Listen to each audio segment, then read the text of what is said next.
Ladies and gentlemen, boys and girls, children of all generations, it's now time for your favorite charity-based podcast filmed at the Dance Garage Studio in Cedar Rapids. It's a mile in your shoes with your host, Wedge Stevens.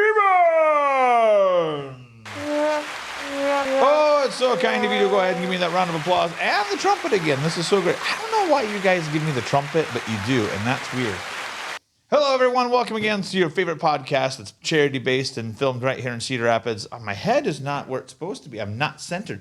Today has been one of those days. Have you ever had one of those non-centered days where you feel like, maybe I should just stay at home and stay in bed? Well, that's me every day, but I might be the only person in podcast history who injures themselves while setting things up. Like, look, it looks like I'm flipping you the bird. That's not what's happening. I cut my finger setting up today. I couldn't believe it. I was like, what the hell happened? Blood everywhere. I didn't get it on my shirt though. Look at this fancy new tie I've got. This is really fun. The amazing things you find at Goodwill. You should always support your local Goodwill. It helps a lot of people. You know, people with handicaps, disabilities, and all of that. And speaking of people helping people, I want to point this out. I have a possible bone of contention with someone in the celebrity world. That's right, Tom Brady. I'm looking at you.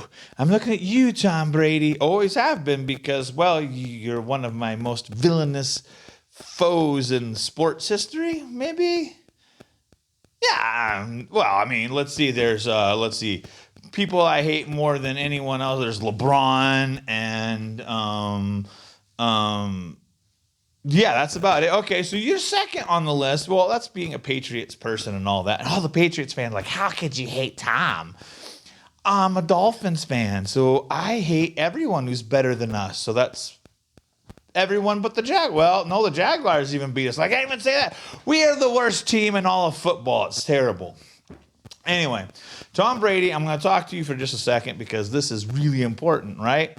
Because those of you who don't know what happened, Tom Brady threw his 600th touchdown pass on Sunday. That's true, 600. No one's ever done that. Not even the Spartans back in the day when they were fighting the war against the Persians. They had 300, right? So I don't know why that tickled me, but it did. My recounting of history is immaculate. I should be a professor is what I should be. No, I don't know. No one should be learning from me. But he threw a 600 touchdown, and Mike Evans, the receiver who caught the ball, went over and gave it to a fan, which very nice, right? Except for that ball is historic in everything. Like, no one had ever thrown this many touchdown passes. It's probably going to end up in Canton after Tom Brady dies. Well, if Tom Brady ever dies. And so then you get the ball there. And so this ball that was given to this fan, they asked for it back. It was a gift. I mean, talk about the nerve of some people giving people one thing and then taking it away from them to give them slightly smaller things. That's never happened in history, has it, America? Anyway, so they gave the ball to the fan, and they went and they asked for it back, and the fan was so polite. He said, yeah, sure, I understand. I'll give the ball back. Now, the thing is that there's an auction house that has said this ball is worth almost $500,000. Let that sink in for a second. This guy was in the stands. Wide receiver gives him the football. $500,000 worth of football, and they asked for it back. And he gave it to him. He was like, yeah, sure, whatever. Here you go, man. Here's the thing. Tom Brady has the opportunity to be the biggest hero of all time. In fact, if he was to do this, I would even like him. Yes, I would even like him. Yes, if he pulls this off, if he does this, because what he said on the radio, what I heard from the radio when he was talking about this was simply this. He's like, yeah, it was really cool that he did that for me. We'll probably give him a helmet and some jerseys and such and all that. Helmet and jerseys and such for a football worth $500,000. Tom Brady, you better not screw this up. You better not. Some people say you're a national treasure. I say you should have been in National Treasure. But that's not the point. The point is you have the opportunity to be a huge hero here. Bigger than Batman, bigger than Superman. I don't want to see you give this guy a helmet that's autographed. I mean, yeah, you should do that as well. I don't want to see you give him team autographed jerseys. You should do that as well. I don't want to see him get tickets for life, as he should get that as well. What I want to see you do, Mr. Tom Brady, what I want to see you do is go above and beyond, because you're worth like $950 million, right? What is $500,000 to you? It's nothing. It's nothing. Go pay that guy's house off. Go pay his car off. Go help him change his life. He gave you back the prized possession of that $500,000 football. You should help him out. Help him out, you bet. I'm telling my grandfather, you wee wanker, you better go and help him out right now, or I tell you right now, I'm going to bleed your steaming arse. That's what my grandfather would have said to me. Except for he would have been a little more, he couldn't understand a word he said half the time. But there you go. So Tom Brady, I'm watching you. I know my opinion for a man that lives in Iowa that you've never met matters a lot to you. So you better. I'm watching you. You think you're great, but you're no great.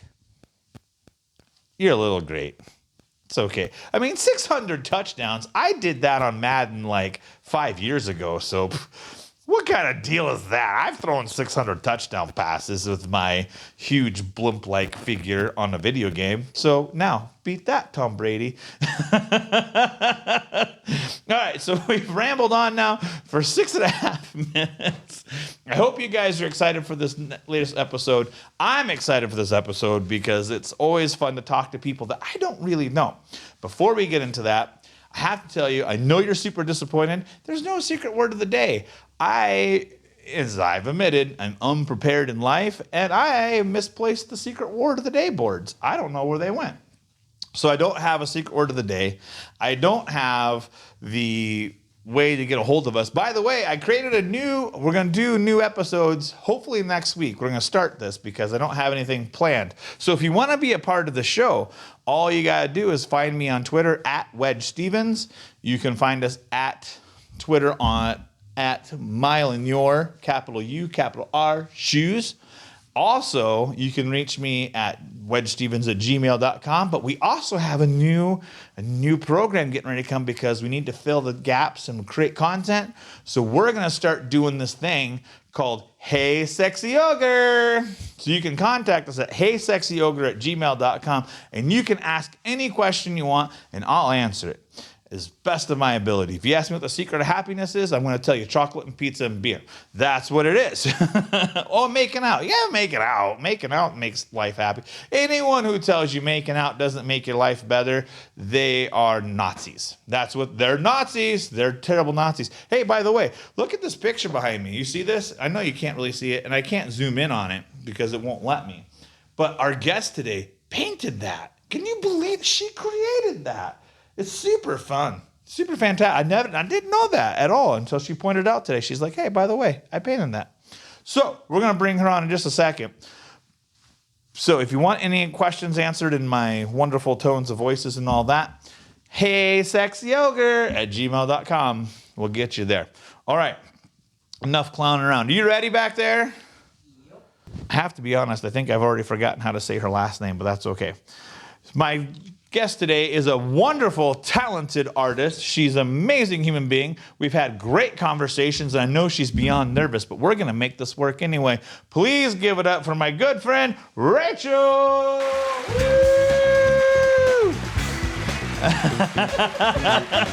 That was really good.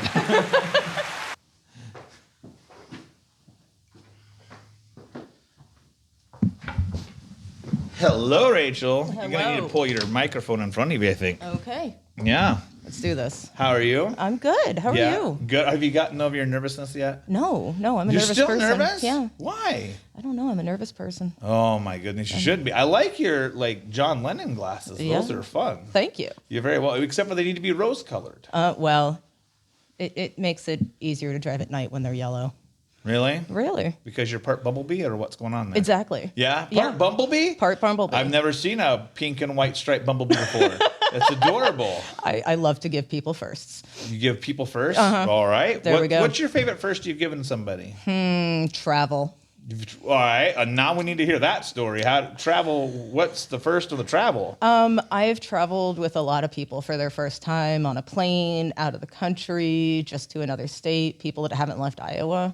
And that is just ridiculously rewarding. You like to steal people's travel virginities. I do. You collect a lot of virginities, don't you? I do. Yeah. It's how I keep my soul pure.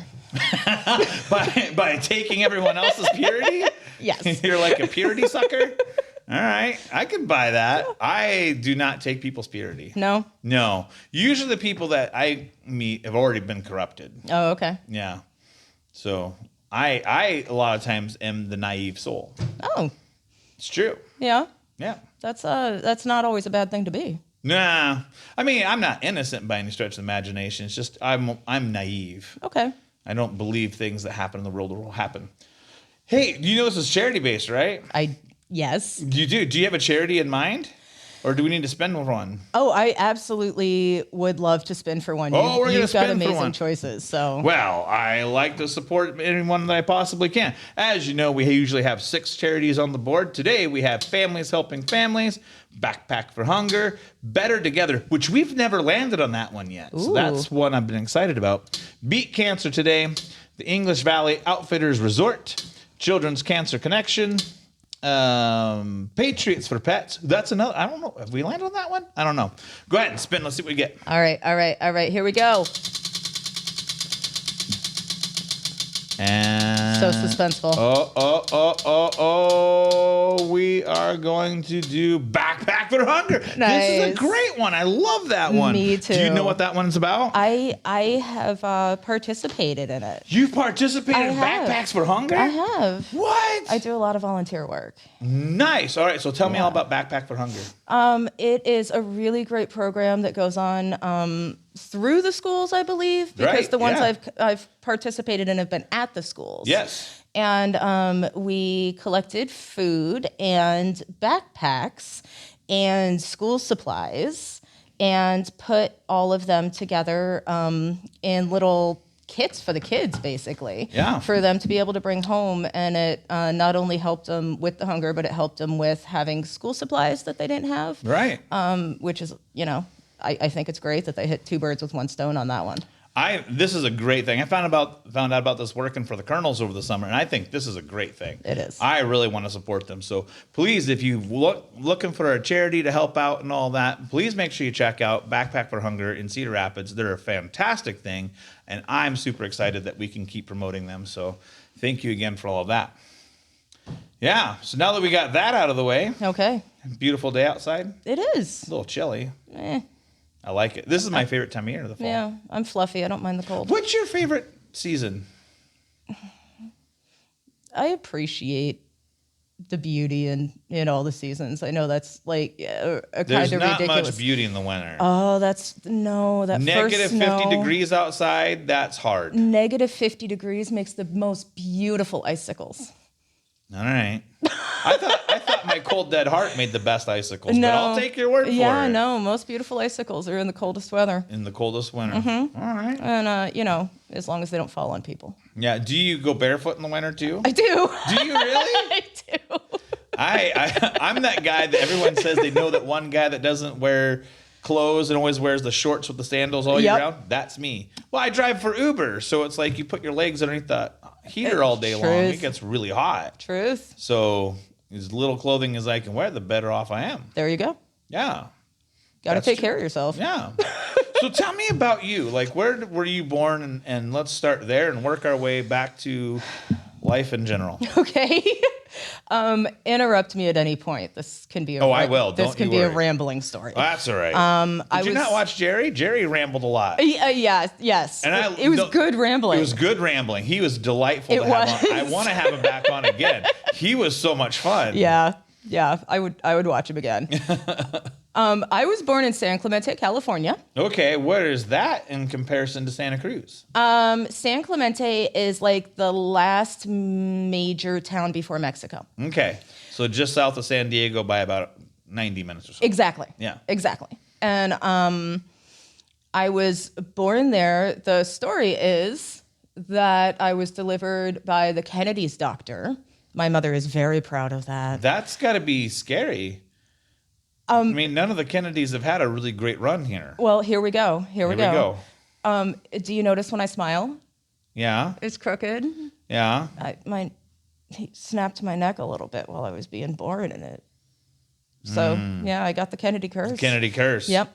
Yeah. All your kids are okay? I don't have kids. Oh, well, there you go then. I've got a bonus son. You got a bonus son? Yeah, he's All right. 22. He's a drummer. He's awesome. Yeah. A drummer. Yes. All right. Is he in a band? Oh, gosh, yes. What band is he in? The Near Misses. I mean, we can plug his band. That's the Oh, the my near gosh. misses. Like the girls who almost got married near misses, or the, Actually, kind of, yeah. Near Near Mrs. MISSES. those Yes. kind of near misses. And They're bad snipers. yes.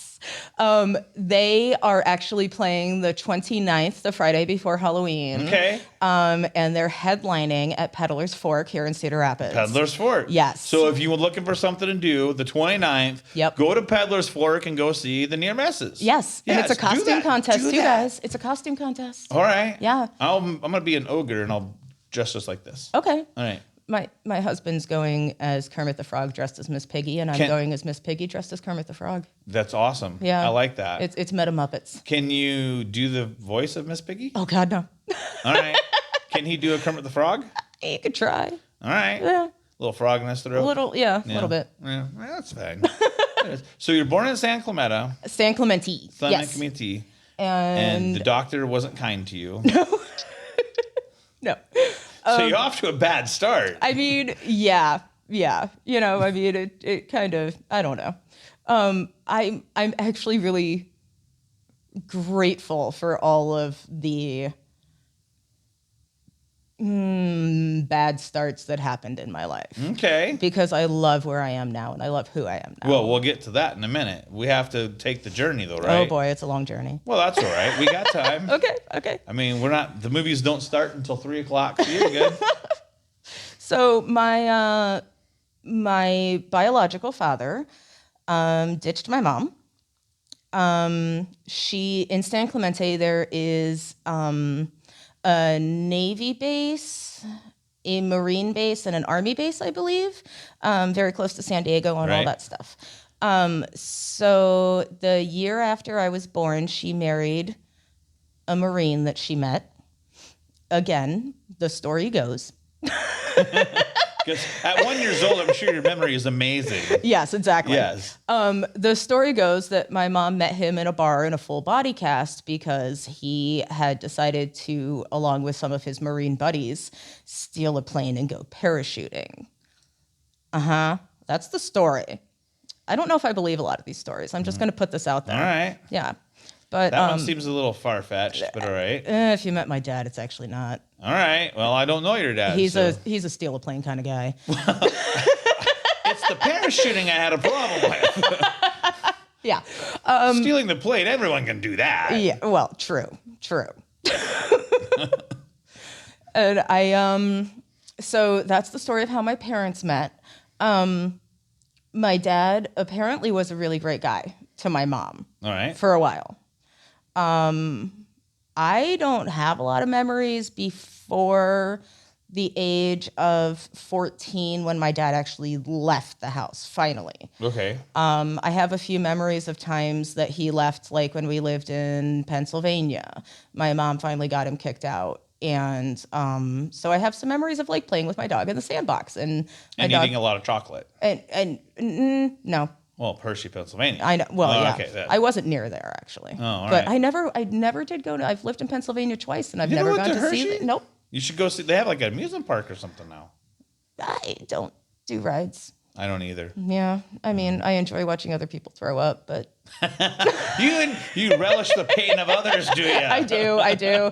It helps that soul of mine. The soul, the purity sucker soul that you have. All right. Yep. So you're living in Pennsylvania with your dog in the sandbox. Yes, and I just have very vague memories of things like that. Okay. But my childhood, and that's why there's a whole lot of, well, this is the story, because I don't remember before the age of 14, Okay. minus little flashes like that. And all those flashes I found out are when my mom was able to get my dad out of the house for a period of time. But he always came back. He was a Marine. I'm hesitating because I don't know how deep I want to go into this, but you know what? Screw it. He was a famous Marine. All right. He was the last guy off the roof of Saigon in Vietnam. He was a hero, 100% hero in Vietnam. He rescued a lot of people. He married a woman who had kids to get her and her kids out of the country because her husband had died in the war. Right. And brought her to California and set her up. And, they weren't, but they were married. Right. For the sake of getting her into the country. And, he did a lot of really wonderful things. He really did. But he did horrible things to me and my mother. And I'm not going to justify what anyone ever does to anybody. Yeah. I am going to say, though, that knowing as many veterans as I do and knowing the people that I know, you can't unsee what you see in those situations. And it does crack your psyche and it does change who you are. Oh, 100%. And I really believe that we need to be more... we need to do better to help our veterans get over some of this. I completely agree. They give up so much for so little. Yes. And then they get no help like my mom goes through that all the time. The VA is terrible to her. Yeah. So I'm not condoning what happened. I know. No, I absolutely agree. I have absolutely no doubt that his time in the Marines and seeing what he saw in Vietnam, and the Marines and the Navy are the ones that see some things, and it's really, I believe he was broken. Right. Absolutely, 100%. And but didn't know he was broken. He was a severe alcoholic, and he knew that. Right. And he knew that it wasn't okay to beat your wife. And right. I'm sure he knew it wasn't okay to molest your kid. No. But that I understand. I actually have, the reason I'm saying that is because I've always wondered if that actually was in his brain. Right. Or I'm doing a wrong thing. Or if he was so broken that, I'm so curious. Because that's like when my stepdad, when he was doing that crap to me, it just looked like he was crazy in his eyes. And he didn't recognize that this was not okay. Yeah. He didn't recognize he was broken. Everyone around him could see it. But yeah. Yeah. He, it was, I never, I've got a friend whose father is dying right now, and he was a good person, but a bad dad. Right. For several reasons. She has come to a place where she didn't need any kind of validation from him or any kind of last words. And I am a little jelly of that, honestly. Really? Because I did get closure with my father when I'm going to look at my foot. When I was 23. Okay. I'm guessing there's a significant tattoo down there. There is. There's the date my father died on my foot. When I was 23, I was living in Richland, Washington, and I found out that he was also living in Richland, Washington, which blew my mind. And so I went down to the VFW. And I left a note for him because I knew if I was going to find him, it would be there. Right. And he called me, got in touch, and said, meet me at this place. It's a Chinese restaurant. So I'm like, cool. And I'm kind of excited. I I was looking for validation that he was as bad as I had been told he was, or was someone lying to me? Right. Because I didn't get a lot of the story from numerous people. I got it from one person. Right. And I'm an only child. So, I really, and I was hopeful. I'm a hopeful person. And I was a little hopeful that I was going to be told I was being lied to. And it turns out it was way worse than I thought it was. And way worse than it was bad. And he fully admitted to everything he did. I found out that since I was 17 and left Massachusetts, where I was living when I was a teenager, I moved to Portland, Oregon. Since then, he has been stalking me. He had been stalking me living in the same city I was living in, watching me. He knew every roommate I had. He called me a whore because my roommates were men. I was like, oh, I've been being stalked for years. Awesome. By someone who you thought was, when you hear dad, you expect protector and all of that. Yeah. Makes it even worse. Yeah, it was scary to find that out. It was really scary. And scary to find out that it's so simple for someone to do that without me ever having any knowledge from the age of 17 to 23. Especially back then. Yeah. I think it's even easier now because of the technology and all that. Oh, I'm sure. Yeah. Yeah. I really, he was so respected for his status as a Marine. And people knew his last name.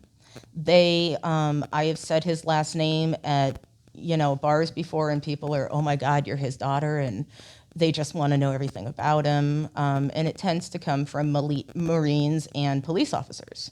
And I don't know what police officers study, but they tend to know their Marines pretty well. If you look at it, police work and Marine work aren't that different. They're not that different at all. I can see where they would study the Marines. And it's always really hard for me to just play the role of, yeah, he was a great guy.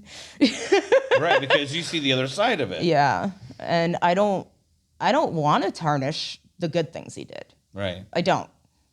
But in that whole going and meeting him and looking for some validation, I did get validation that he really was a bad guy. Right. And that helped me get over it. Right, because then you're no longer like this person's. You see it for yourself, and therefore it confirms everything that one person had told you to help you see the truth. Exactly. Right. And then he died 2 months later. That's unfortunate. Maybe, I don't know. Was it natural causes or? He was an alcoholic. He drank himself to death. Yeah. Yeah. Well, we're going to get back into some of this because I know it's hard for you, but at the same point in time, it has to, when we get through that, you get to the good stuff and it makes it, you have to go through the peaks to get to the valleys, right? Exactly. But we have 15 seconds before our first break. 15 seconds? I told you it would go fast. All right. So if you want to go ahead and spin our wheel, I put stuff on here today that I thought maybe you would like. Bath of Teals is one. Crunch of Fit. We have Ranchero of Fierro. We have Tattoo of Lefty. Gate of Coal. Lot of Spa. Oh, I know what that is. It's Lat of Spa. You Visions of. Garage of Dance. Pie of Sharp. And Top of Frost. We have Color of LA. Kits of Cree. Go ahead and spin. Now, I'm so excited. Well, spin better than that. Oh, okay. Good spin. We've got Color of LA. Color of LA. What?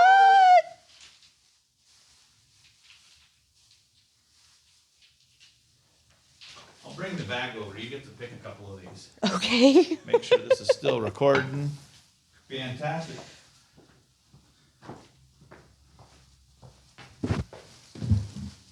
Oh, ladies, if you're looking for a little jazz in your life, LA Colors has these beautiful little fingernail polishes that are super amazing. They're supposed to last forever. They're iridescent, so they like change colors and all of that. And I have a whole bunch of them. There's like this neon pink right here. This is really cool. And then we have, I forget which one this one is. This is... It's very dusty rose. Yeah, I thought it had the color on there. But there's like some really, like here's a really fancy sparkly one. And this was from the Mermaid Magic line. Did you know that my favorite color is glitter?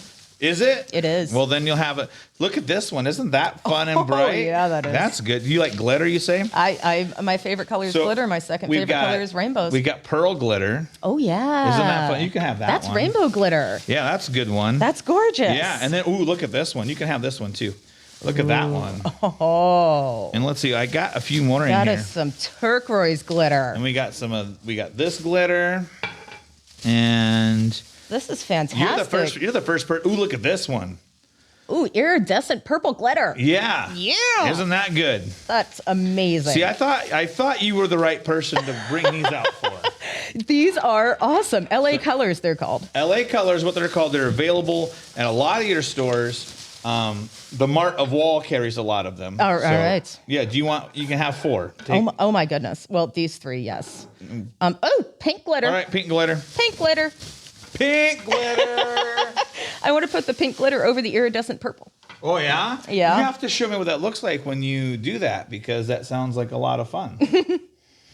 Yeah. So there you go. LA Colors available everywhere. Make sure you go and buy some of that if you're lady, or if you're a gentleman. I guess gentlemen can wear it too. Oh, 100%. Yeah. I mean, it's not a choice I would make just because I don't have the fingers for it.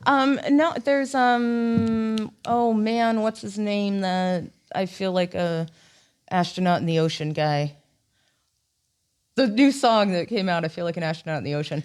He paints his nails. I'm gonna be real with you. Mm-hmm. If it's not in the jazz, blues, Fozzy, Disciple, or European rock, I probably have no idea what you're talking about. All right. Yeah. Now I want to hear about European rock festivals. Ooh, European rock is great. Actually, I have a band I had to see. This is a question I want to ask musicians. Okay. Because I want to know if there's other people like me who really like a band, but then they have a lyric or two that makes you go, I don't believe that. Like, I don't know if I can still listen to what you're singing about. Oh. The band that I struggle with, they're called Eclipse. Okay. And they are musically amazing.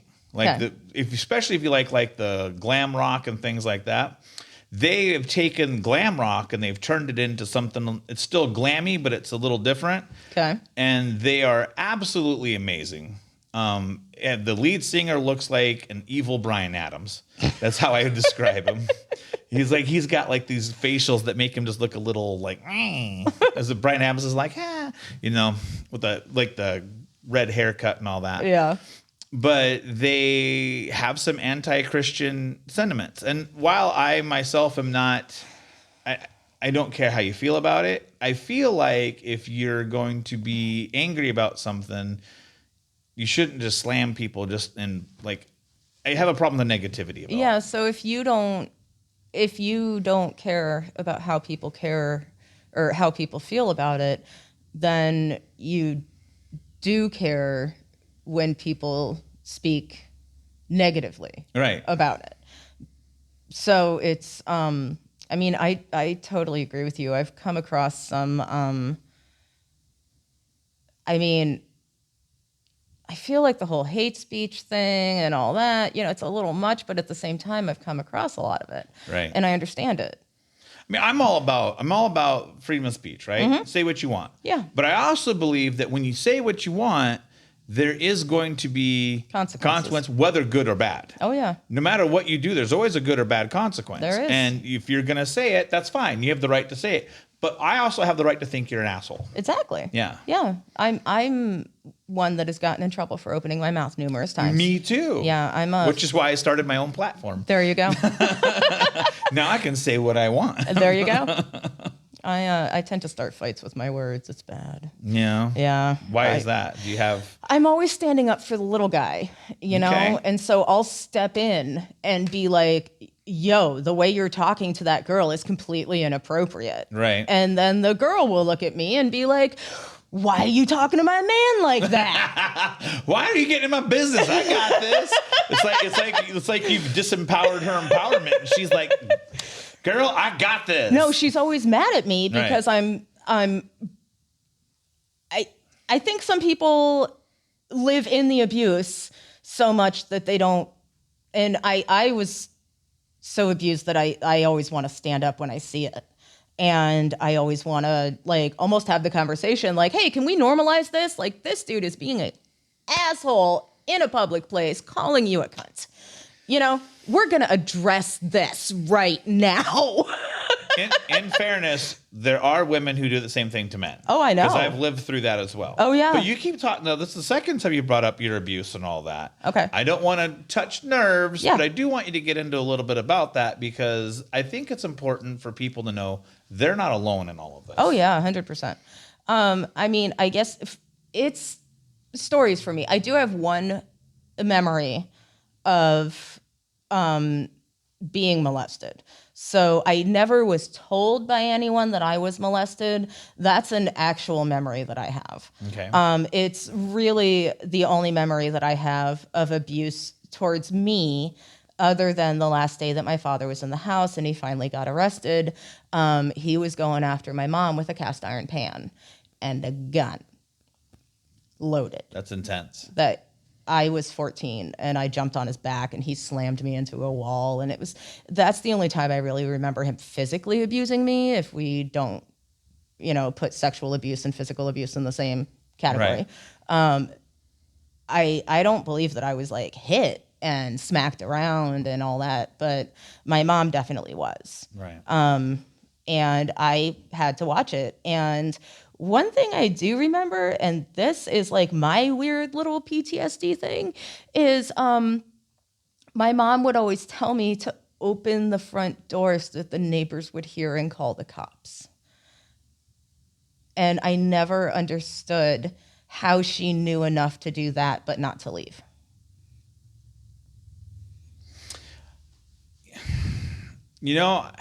I don't know because my mom went through something, I don't want to say similar. My stepdad was the devil, and so I can relate to that.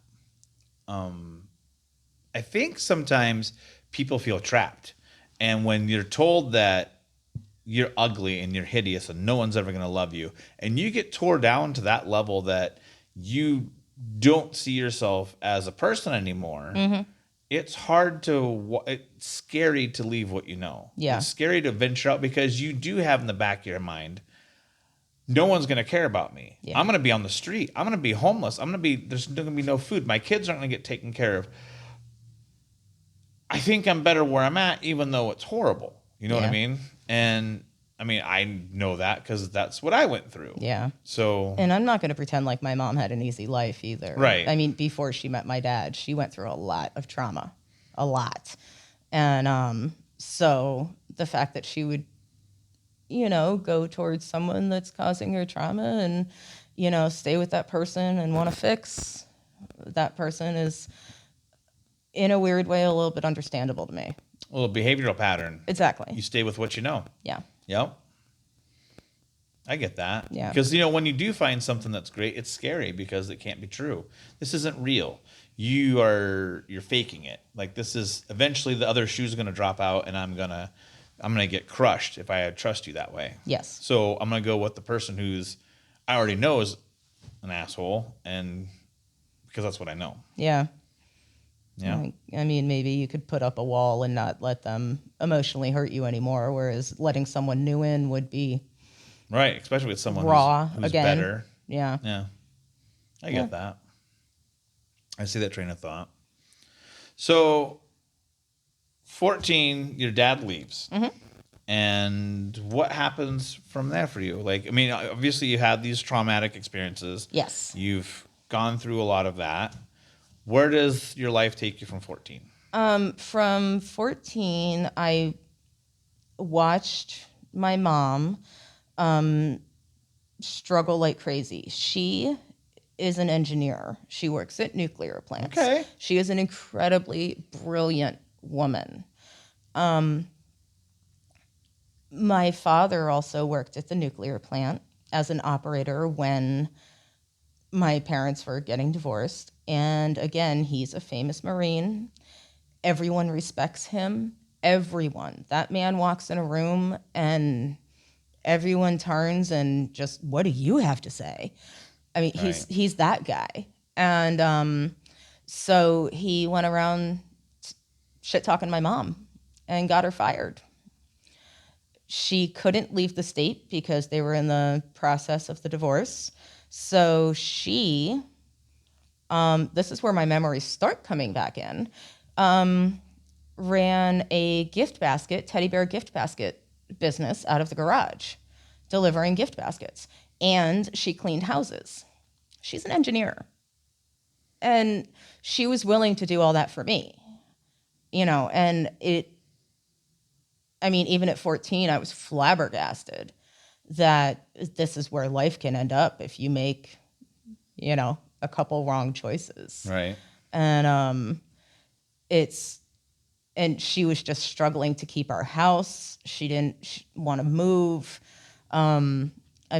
She was trying to keep things normal for me, but like it had changed so drastically with my dad being out of the house. There was I didn't care if we were living under a bridge. Things are better. Right. So, but I was really proud of her and humbled by her doing that. She's a great lady.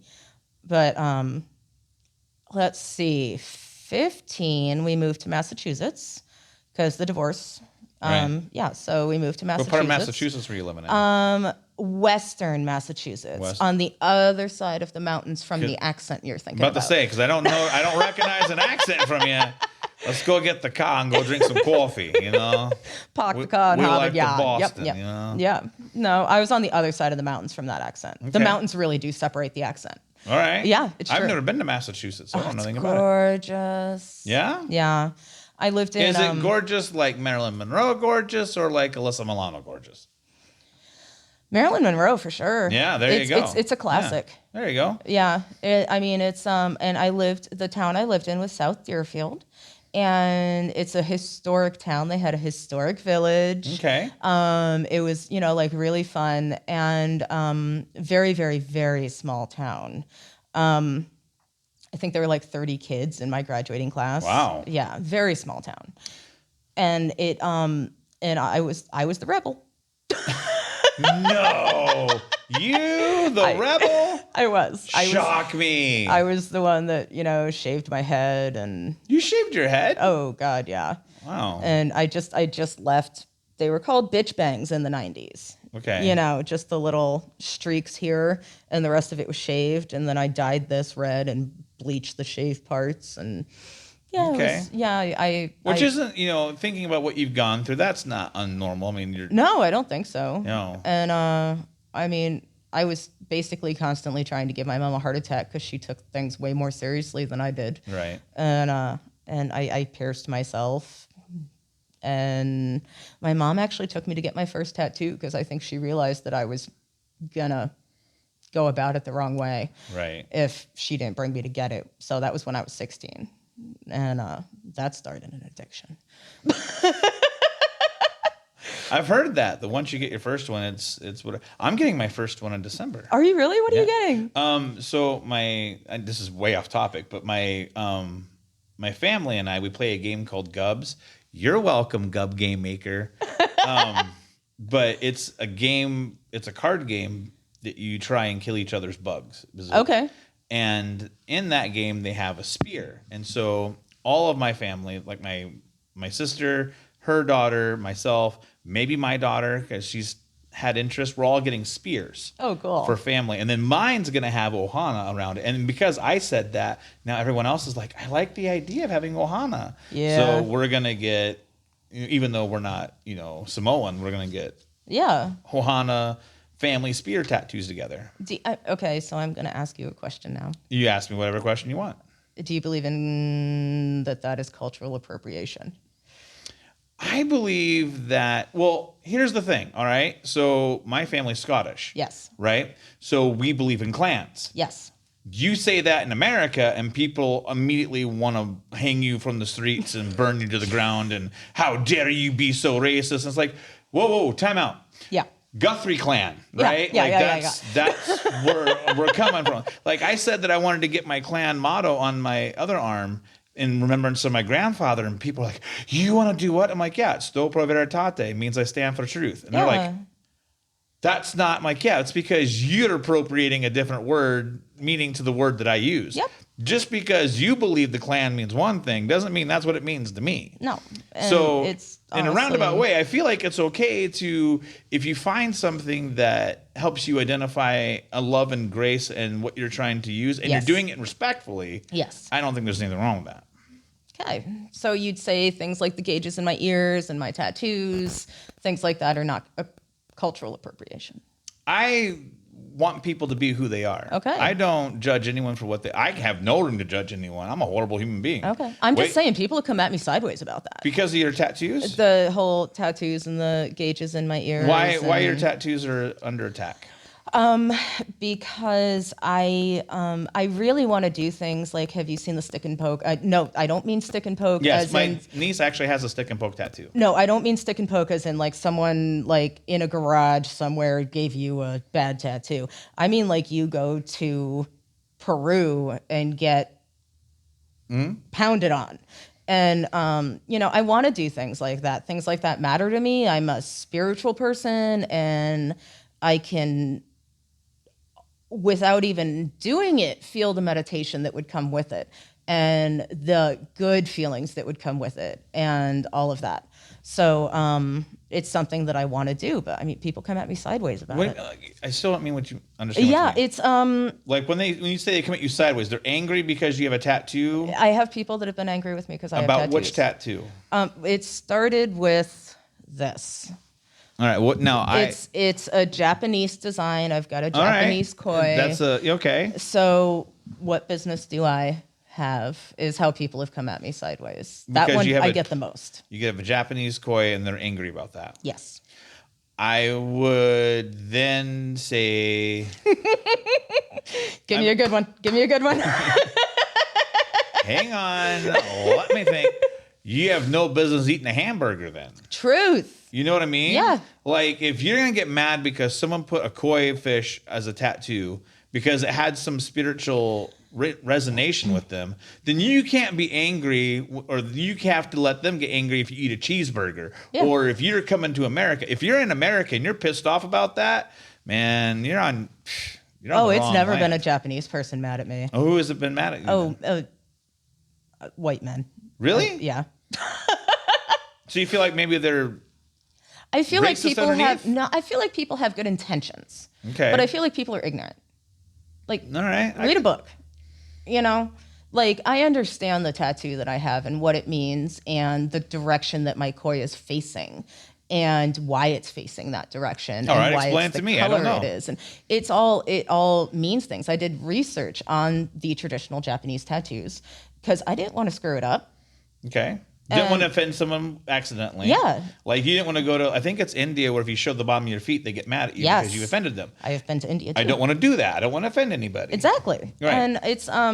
And it's kind of the same thing with more American traditional tattoos. You do your research. What's it mean when you have two swallows here? It's a very popular tattoo, but no one knows what it means. What does it mean? It's a navy. Every time you go out, you get a swallow. Okay. And they would put them in places where they could be seen so that people knew they were Navy and they'd been on ships. And they'd been deployed. So it's, there's American traditional tattoos have a lot of meaning behind them too. And people.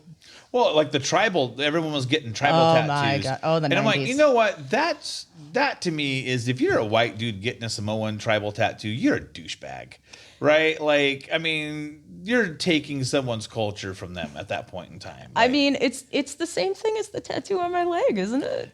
To a point. I mean, okay, but when a tribal tattoo, that is like clan specific, right? That, in a lot well, of that's ways. what I'm saying. If the person researched it, if I could be like, hey, that's a cool tattoo. Where'd that come from? And they could rattle off like, oh, it's from this country and this island and this, and this is what it means. And it's badass. Great. That's awesome. If it speaks to you and you know what you're doing. But if you're just some college white kid, like, hey, that looks cool, man. Let me get that. Yeah. Dude, I will. Yeah, that bothers me. It does. You know what? We've already gone through another segment. All right. It's time for you to do another wheel. Okay. So we have to go through the list again. Color of LA, which we just did. Kits of Cree. We have the Bath of Teals. Crunch of Fit, which I love that one. Ruchero of Fierro. Tattoos of Lefty, who is also an amazing person. Gate of Coal. Lot of Spla. You Visions of. Garage of Dance. Pie of Shower. You would think with me being the one that does this, I would have done this a little better. Top of Frost. There you go. Go ahead and spin. I'm gonna check all this out. Bath of Teals. Teals. Okay. Ooh, this is another one that I think you'll really like. Oh my God, it's my favorite. Oh, I'm so hippie crunchy. I love Dr. Teals. Oh, I'm a long-haired hippie myself. Don't feel bad. All right, so Dr. Teal's foaming bath with pure Epsom salt, right? For those, remember when I was younger, I don't know about you, but I always remember, Calgon, take me away. Oh, yeah. All of that. Well, Dr. Teal's is the new Calgon, right? Oh, yeah. Like this will, like you sit in this for like 30 seconds, you feel like a brand new person. You do. You get all tingly and sparkly and jazzy and maybe even a little, you know what I mean? Like, yeah. So Dr. Teal's, there's amazing stuff. This is black elderberry, which Nice. smells amazing, has vitamin D to help your skin and recharge your body. Also made with essential oils. And it's really, really, and it smells delightful. Have you smelled this one? I have not smelled that this one. one's I'm good. waiting to. Here, smell that. That'll Let's make see. you hungry for breakfast. Oh my God. What? It smells like Like heaven, like I know. like if cotton candy was made out of fruit. That's what it smells That's a like. good one. I Yeah. like, and now I'm hungry for both cotton candy and fruit. So there you go. Thank you for that gift. Oh my gosh, I'm so excited. Yeah, so here, go try that tonight. Your husband will thank you. Oh yes, he will. Yeah. Oh. Well, I didn't think it was going to turn into that kind of show. But here we go. My husband and I are very happily married. That's good. That's good. I am not happily married. But I am surrounded by pussy. I have 9 cats. Okay. Yeah. I've got 4 cats and 4 dogs and 10 bioactive enclosures. I no longer feel like bioactive enclosures like Yes. like lizards. Lizards and herps of all kinds. So I've got lizards, I've got frogs, I've got tarantulas, and Snakes. I've got geckos. I do not do snakes. For some reason, I think it's mean keeping them in a cage.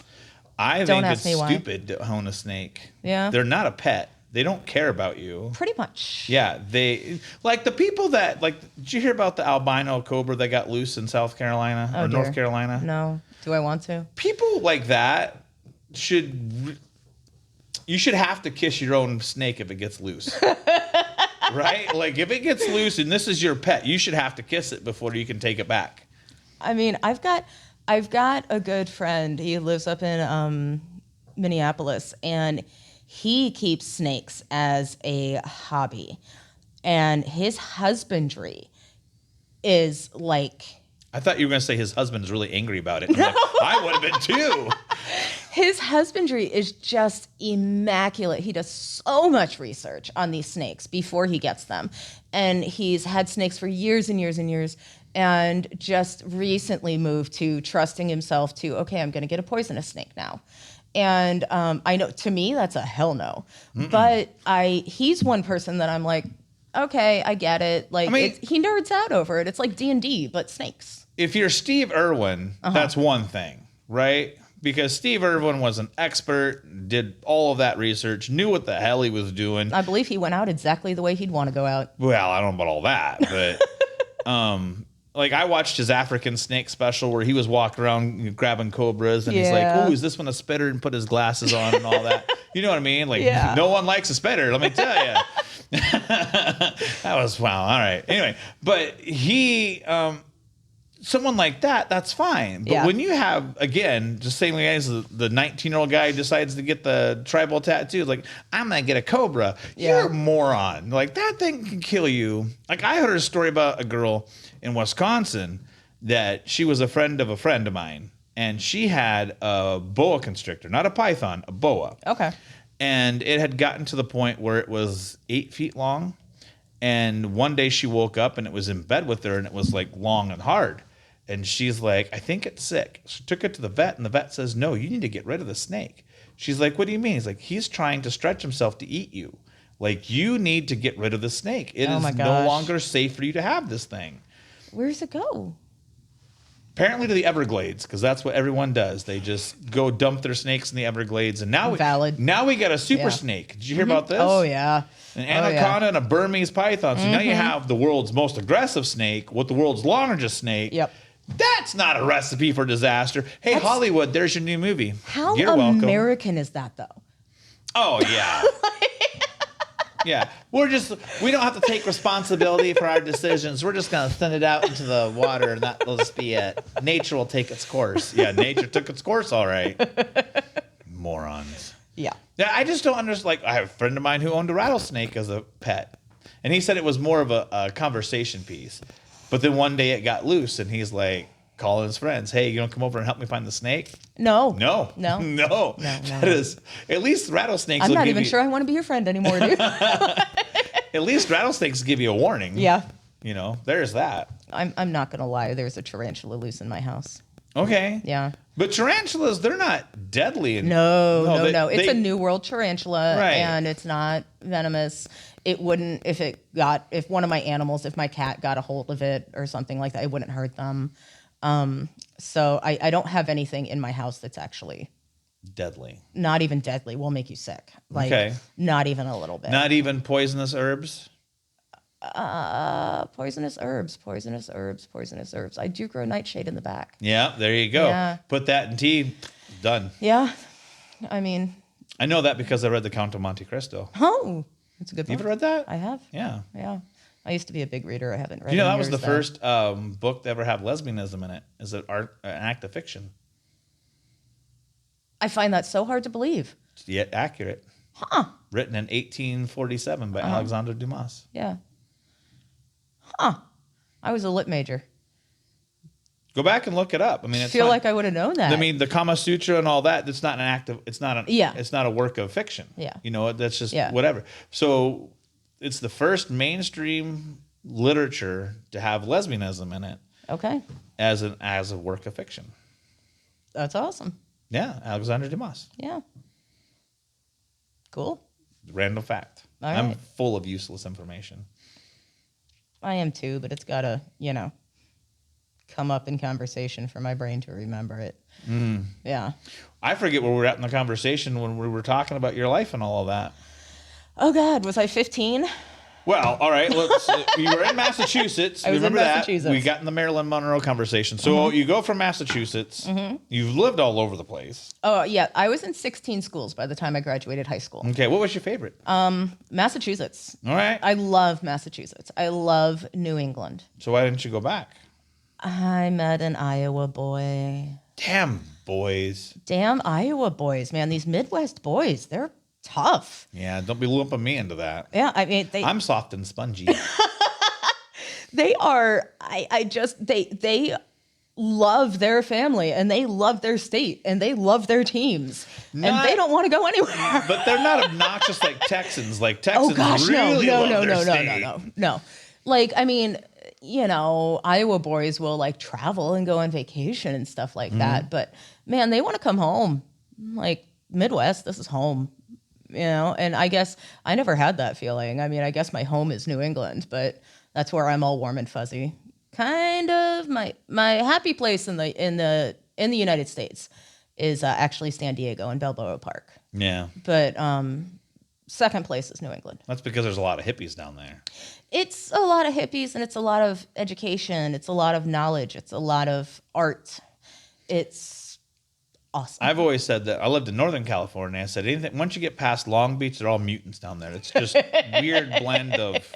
And then they always say the same thing about Santa Cruz, like a bunch of hippies up there. And I'm like, Yeah. hey man, don't be hating us for what we do, man. Yeah. I don't get to rock the voices very often, so. Oh, okay. All right. So you traveled to 16 different schools.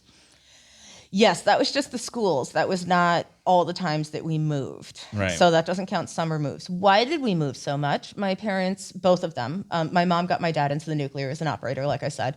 And they worked outages at nuclear plants, Okay. which is where they shut the plant down, check everything that needs checked. All the screws are as tight as they need to be. This is clean. Let's go through everything with a fine tooth comb and replace anything that we might need, it like down to the tiniest screw.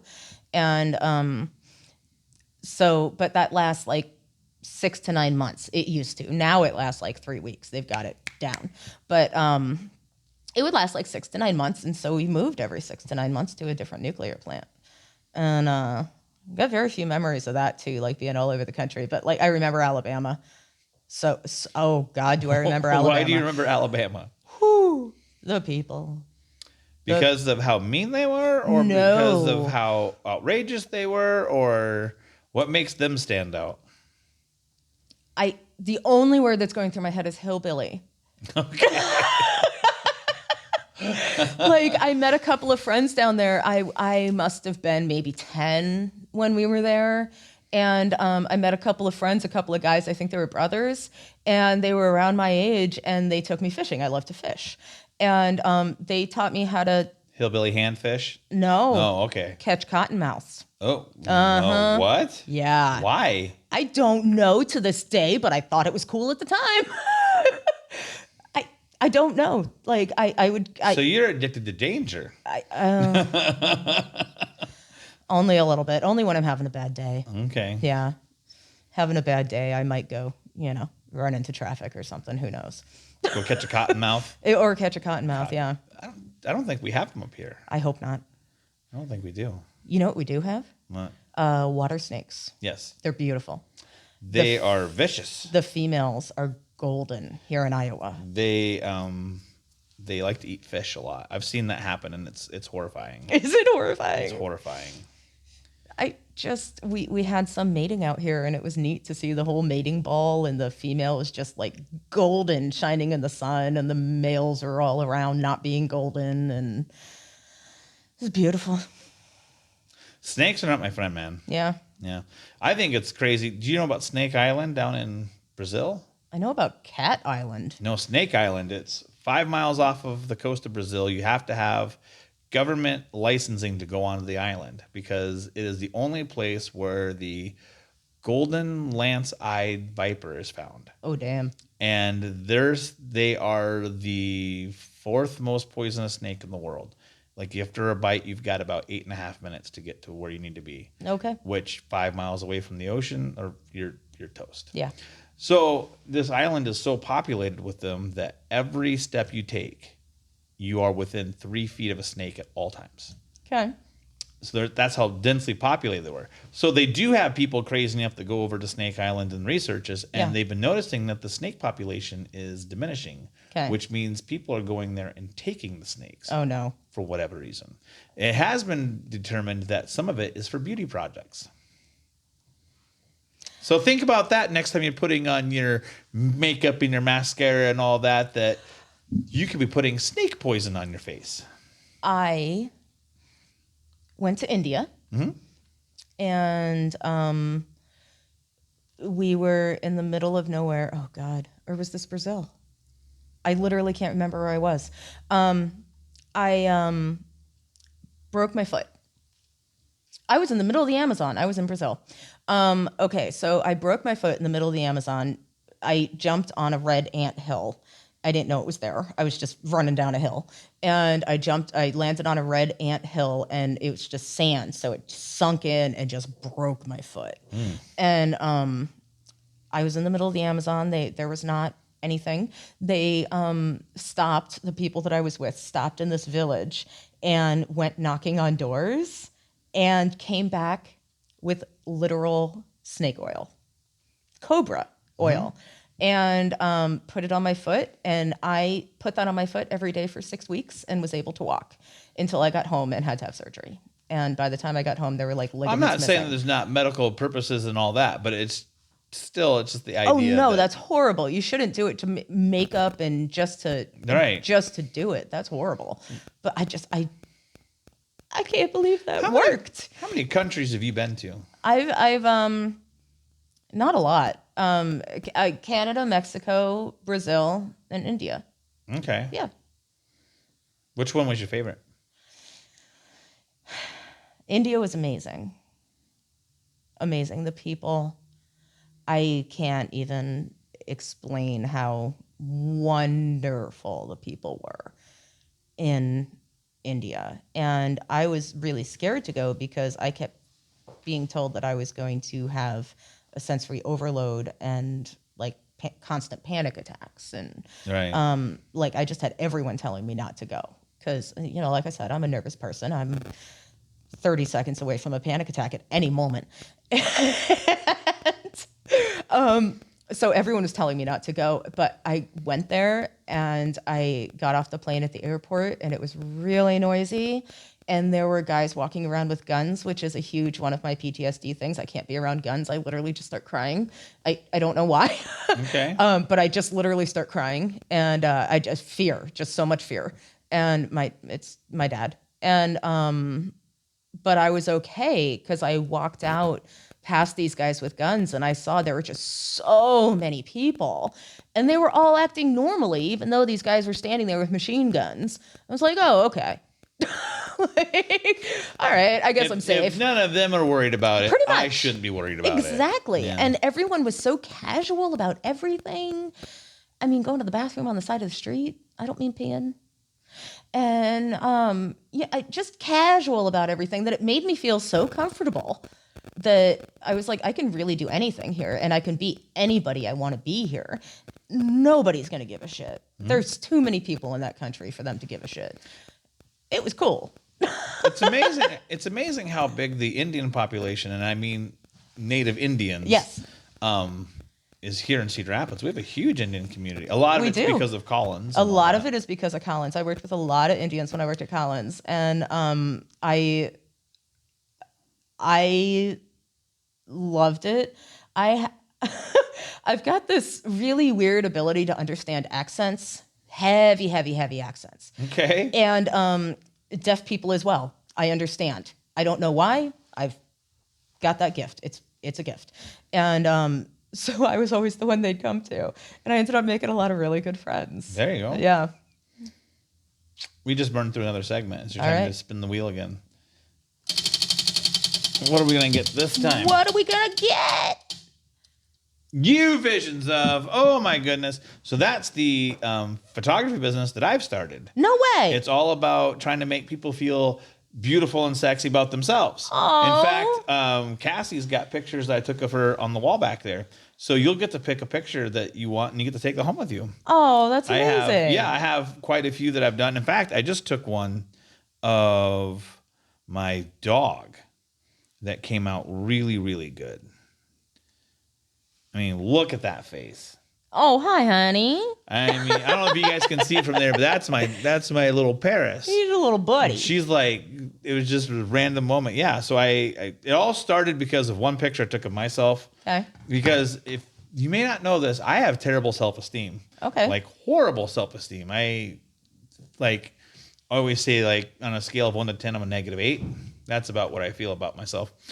And I took one picture of myself and I was like, ooh, that was a really good pic. Like, wow, hello, sir, and all of that. And good. I was like, well, if I can make myself feel that way, I should try and pass that on to other people. So, and then actually I've had other people ask me to do like boudoir shoots and things like that for them to make them feel that way. So I've decided to start a business off of this. And it doesn't have to be boudoir. It has to be whatever you want. Yeah. Anything that makes you feel good about yourself, I want to capture that for people. Oh, as of right now, I'm not charging anything. So if people want to do that, we can set up a session and just shoot photos. Oh, let's get weird. Let's get weird. Yeah, let's get weird. Let's get weird. Like, I don't know. Can I like do some kind of the Grant Wood photo shoot here in Iowa? You mean the Gothic with the the Gothic, pitchfork and all that? Yeah. and the barn out here, and but like punk rock. I mean, if we're gonna do that, we better do it soon because it's getting cold. Truth. So, But it is beautiful in the winter, and it's snow makes a great backdrop. okay, if that's what I'll be barefoot. if that's what you're into, what's your husband gonna be? Oh, I not barefoot. Yeah, No, he not barefoot at all. not barefoot. He is not a barefoot person. No. Yeah, I think feet are disgusting myself, but Yeah, I don't necessarily like them. I just hate shoes. Socks and shoes. Yeah, I hate even shoes. Even in the winter with my boots, I don't wear socks. Yeah, I hate shoes. Yeah. Much as I can not wear them, it's great. Yeah, pretty much. All right. So this has not gone exactly the way I thought it was going to because we haven't delved into a lot of you, so there's more to unpack of you. Yes. So we're going to have to do this again so Okay. that we can get all the information out of you. So you have gone through a lot of trauma. Yes. You've moved a lot. Yes. You finally met someone? I did. I'm a very monogamous person. Okay. I've been in very, very few relationships, and all of them have been over the span of years. Like my shortest relationship was 7 years. So I'm not surprised that it's been 13 years that I'm with my husband in any way, shape, or form. I am surprised that I quit moving, though. All right. For him. Because one of the things I love most about myself is that it comes from moving all the time, and it comes from abuse. I am able to walk into a room and make friends with anybody. Mm-hmm. And I think that's a great quality to have. I run a business that is based in me making people feel more confident. And it's something that I'm able to do because I know how to talk to people. Right. And I don't know how to have friendships. I don't. And I don't know how to have like casual work relationships, stuff like that. All of that got skipped. I've got a lot of social like abnormalities that I just never learned because we were moving so much, and I never had friends, never went to a sleepover, I got uninvited from the only birthday party I ever got invited to because I was hanging out with a black girl in Tennessee. So the white girl disinvited me to her birthday party. That's when I learned about racism. That was 5th grade. Wherever I was going with that. Yeah. Yeah. So you met someone Yes. that finally you felt was worth putting all the moving behind you and all of that. Mm-hmm. Been 13 years now, right? 13 years. That you've been Yep. together. Yep. Married for 3. Married for 3. That's awesome. Oh my God, what's the date? October the 26th. Our anniversary is tomorrow. Oh my goodness. I'm not good with things like You that. better go figure out what you're doing tonight. My son just messaged me. I'm sorry. I don't mean to do this to you. Oh, you're good. You're good. Do you have kids yourself? I don't. I've got a bonus son. That apparently does not know how to strike very well because he near misses a lot. He near misses. Yes. Near misses a lot. Yes. Which probably, does he have kids? He does not have kids. That's no. why, because he never near misses. That's my bad joke for the day. Okay. So you survived your trauma. Mm-hmm. Now you've gone through all of that, met someone. That's a huge success, Yes. right? You're also doing something really cool next door, which is a huge success. Yes. Tell me about that. I opened an arts, crafts, hobby, and sewing studio that is meant to be a place for artists to congregate and educate. Okay. It's 100% based in education. I believe that art education should be affordable, accessible to everybody. It's not something that, oh man, when they took the art out of STEAM and made it STEM, I was mad. And I don't know what that means. What no? is that? Okay. So science, technology, engineering, and math is what STEM is. Okay. It's a program that they use in a lot of schools. So it's a government type program? It is kind of. Yes. Okay. The government does fund some of it. So we can say that, I guess. Like Rockwell does a lot with it, stuff like that. They go to the schools and like women in engineering, and it's all really wonderful stuff. But it used to be STEAM, science, took the art out of technology, it. art. And yeah, they took the art out of it. And when they took the art out of it, they lost architects and they lost a lot of different kinds of engineers. And they lost a lot of really quality and important skills that people need to learn. Right. So let's backtrack. Yes, I opened Threads to be a place where people can, for instance, okay, before I opened Threads, here we go. Before I opened Threads, I would go to places, restaurants, delis, coffee shops, stuff like that, and teach my classes. It's really, really hard. It's so much fun when you go to a restaurant and do those painting classes and stuff. Right. But it's really hard for the teacher and the artist because schlepping all that stuff around and cleaning up after it is hard. It's work. and I did that for a while. Threads is a place where artists can come and educate and leave their stuff there. Know they have a home, make their own schedule, charge their own prices as long as they stay affordable, and really be able to be their creative self. And hopefully, I mean, my goal is if I can get a few artists to turn the side hustle into their hustle, and I think that would be absolutely amazing, especially in the Cedar Rapids area. And if I can help with art education, affordable art education, it just means a lot to me. I was a lit major, but I was an art minor, and I was going for education. So it's always been really, really important to me. I mean, you have an artist that you've helped in a severe situation. I've talked a little bit about her on the air before because Chris is an amazing person. Yes. But she went through a really tough situation, and art has helped her kind of bounce back. Is that not Oh my accurate? gosh, yes. Oh, so much. Yeah. And it's really amazing to watch the progression and watch it happen through color and texture and line and pattern, and see those connections being made, and then see those connections turn into something incredibly imaginative. Chris is doing things now that are wholly unique. Right. And it's because she had this art therapy when she was, getting better. She's still using it. She's still getting better. And for those who don't know, Chris was in a bad car wreck and suffered some severe injuries. Yeah. And art has really helped her. I mean, she was a tattoo artist before, so Yes. she had art ability. Oh, yes. But this has really helped the spiritual, the mindset Yes. to really help her focus and get through some of these really, really tough times. Absolutely. Yeah. Yeah. It's been amazing. And it's obvious. Right. That's the other great thing about it is you can't argue with it. Right. No. So there you go. Yeah. So Threads is where?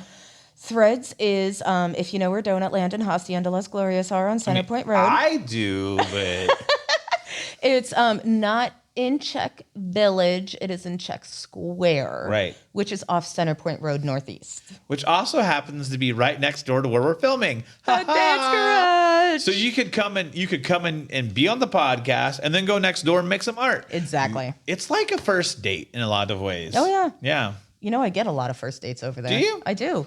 You know what a really popular first date is? Pour painting. Pour painting. Pour painting. That's not where I was going to go with Yeah, it. but no, that's I right. saw that in your eyes. Yeah. I have filtered more in this conversation than I give. Like, I'm proud of myself. There's been a couple times where it's like, nope, got to filter. Yeah, there you go. Yeah. So it's in Czech Square, Czech Square. right next door to Dance Garage, Yes. behind And Hacienda Las Glorias, There's a few things that make us wholly unique. So which is there's number one, all materials are always provided in any class. I do not believe that someone should have to go out and spend money to see if they're interested in a hobby. Oil painting, for example, $150 will get you started. That's ridiculous to find out that you don't like oil painting. So come to a class for way less money than that. Learn it, have the materials provided, have an educator that knows exactly what they're doing, and can teach you in a much better way than YouTube can. Not that I love YouTube. Right. But it's hard to learn things like painting and how to use a palette knife. It's something to be said for having someone there with you in person, helping you learn technique, where like on YouTube, it's great because you can watch it, whatever. Yes. But this, having someone behind you going, okay, that's close, but not actually it. Exactly. That's really beneficial. And it's not only beneficial, it builds confidence. Right. And that's a major, major, major thing. I think a lot of people need a lot more confidence right now. Maybe I need someone to walk me through how to date again, because that's when my confidence is lacking. I make calendars now because that's how good my dating is. Oh, okay. All right. That was my bad joke. Okay. I don't know if I'd consider that an art, but Sure it is. I mean, dating and grifting and all that, they're all arts. There's an art to it. Yeah, there is. All right. Yeah. Well, we are done with the talking portion. Do you want to play the game or do you not want to play the game? Do you feel good playing accent games? Accent? Did you? Oh. Utter nonsense. Did you watch this? Yes, utter nonsense. It took me a minute. Oh man, I'm worried about this one. Why? We don't have to play the game. I suck at games. We don't have to. You know what? The only game that I'm really good at? What's that? Cards Against Humanity. This is not that. I know. It is sort of. It's because I'm funny in a really dry, sarcastic way. Okay. So Cards Against Humanity gets me. All right. I don't know how to do that without doing it. This is, yeah. I mean, let's do it. Let's do it. You want to try it? Yeah. All right. Do you remember how to play? I believe so. Okay. So utter nonsense. We have to plug Play Monster because they gave us these to use on the show. Nice. And it's super nice of them to do that. So they're not sponsoring it, but they're sponsoring it. Yeah. Does that make sense? Like we're not getting paid, but we didn't have to pay anything to do it. Yes, absolutely. So Play Monster is amazing. And again, thank you very much. You guys are truly awesome, and I will support you in everything that you do because they were the first people to actually like do stuff for us. Nice. So we're gonna pull out our little yellow cards here. These are our voice cards. This is the accents you have to use. Oh my God. Oh, we got some that are upside down. See, I'm unprepared. Preparedness is not my strong suit. What would you say is your strong suit? What do you do the best? Communication. Communication? Yep. I am, I don't have the ability to lie without making it really obvious. Okay. So like even strangers will be like, you're lying. And then I admit to it. I'm like, yeah, I'm lying. Oh my God. I'm seeing some of these that we haven't used yet. This is going to be interesting. All right, let's do it. Yeah, we'll shuffle these up. Yeah, some of those are really, I don't know if I can do some of those. I can definitely try. And I consider myself to be a voice expert to a point. Okay. I mean, I know there's that's the one thing people need to remember. No matter how good you think you are, there's always someone better. Truth. Oh, yeah. Yeah, and people are like, I'm just the best dentist in the world. No. Best. I don't know. Yeah. All right, let's move this guy. All right.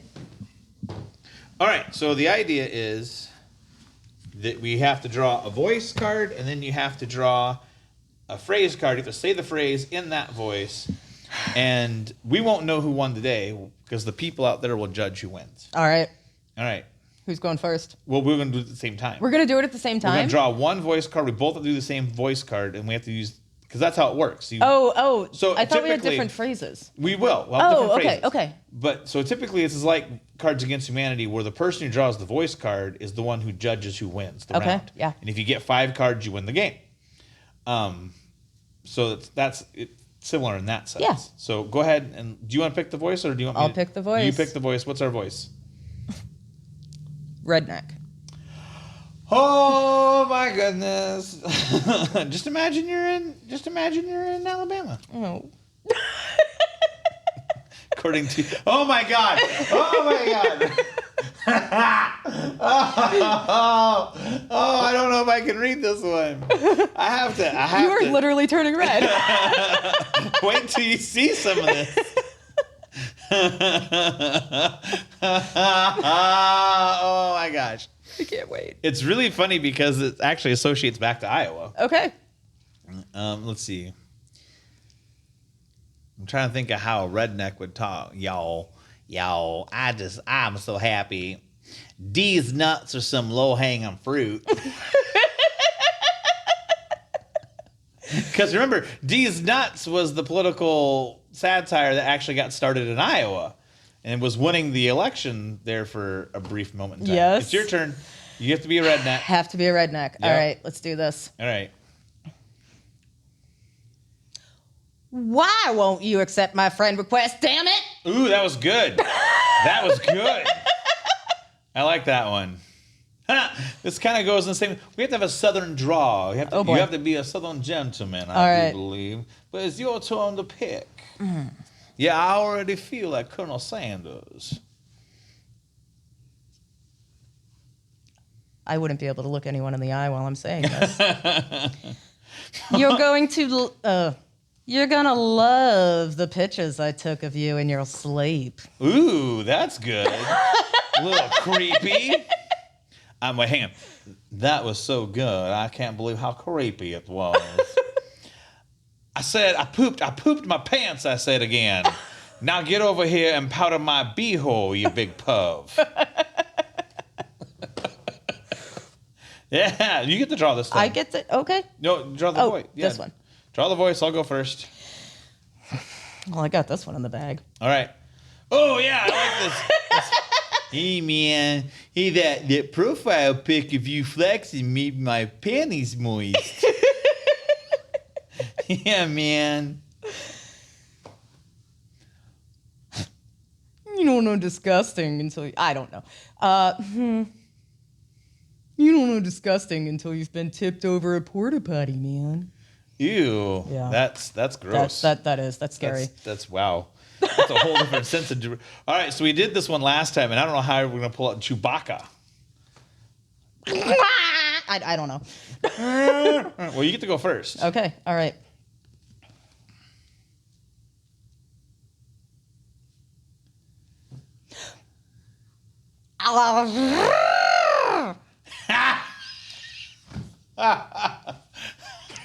That was interesting. All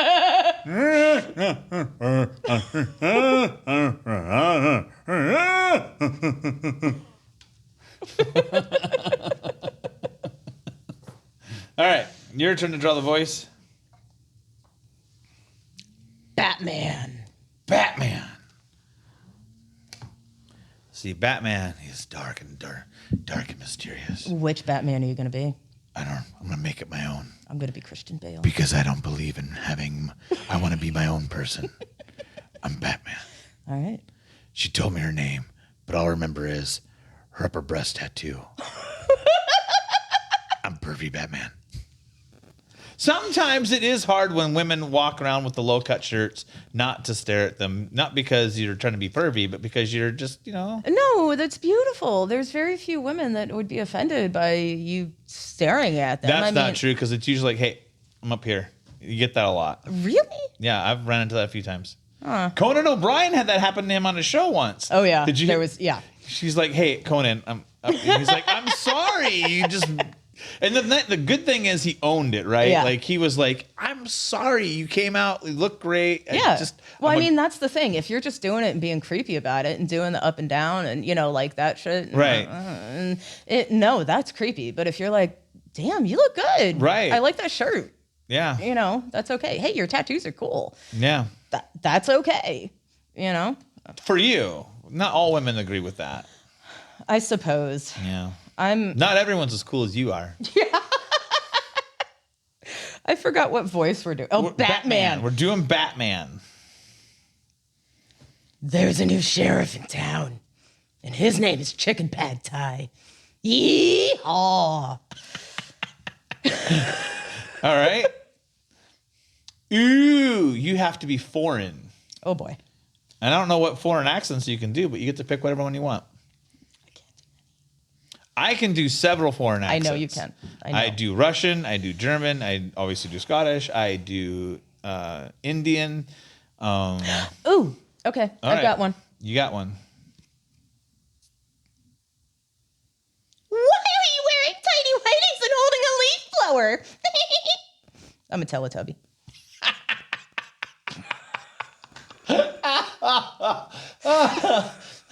Let's see. I did the German the last time. I don't even know. Teletubbies. That's a foreign country. The Teletubbies. Yes. Have you ever been there? I have. It's hard to get to. Requires like 6 planes. Because it's a boat. imaginary. Yeah. One joint will get you there, won't it? Sometimes. Hey, man. I mean, sometimes when I feel kind of out of it, man, I just like to watch some Teletubbies. Because, I mean, really, it's not that bad if you're just high as a kite, right, man? Like, that's what makes everything better. Yeah. I've actually never done drugs myself. No? Never. Oh, man, I know it's hard to believe. No, it's not actually hard to believe. I would love to hear about that. I've had opportunities. I just never. Yeah. I knew as soon as I ever started, I'd never stop. Yeah. Okay. And some people do have a very addictive personality, and they need to be careful of that. My thing is gambling. Yep, me too. So I need to stay away from gambling. I have a strong card addiction. Yeah. Yeah. Mine is just an addiction to winning. Yeah, I like to win. I like to win. Women was always my drug of choice. Oh, okay. And thankfully, over the last 5 years of being single, I've forgotten how to talk to women. Okay. So I wouldn't even know what to do with one. If one just showed up and was like, "Here I am," I'd be like, I need to make a phone call real quick. Hold on. I need to get permission. Nana, where are you at, Nana? What do I do? You didn't warn me about this. No, it's been a while since like the whole thing's happened. So, I'm supposed to be a foreign. Which foreign voice should I do?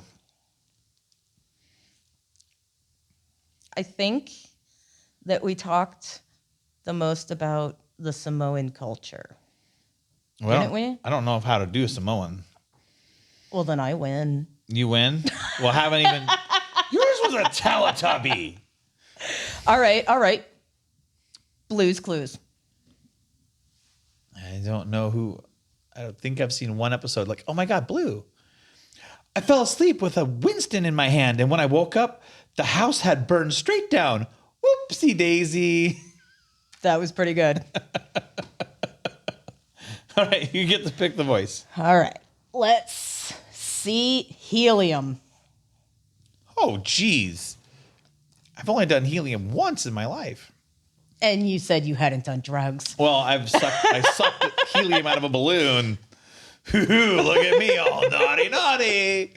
Well, pack your bags, sweetie. I just booked this at Airbnb in Detroit.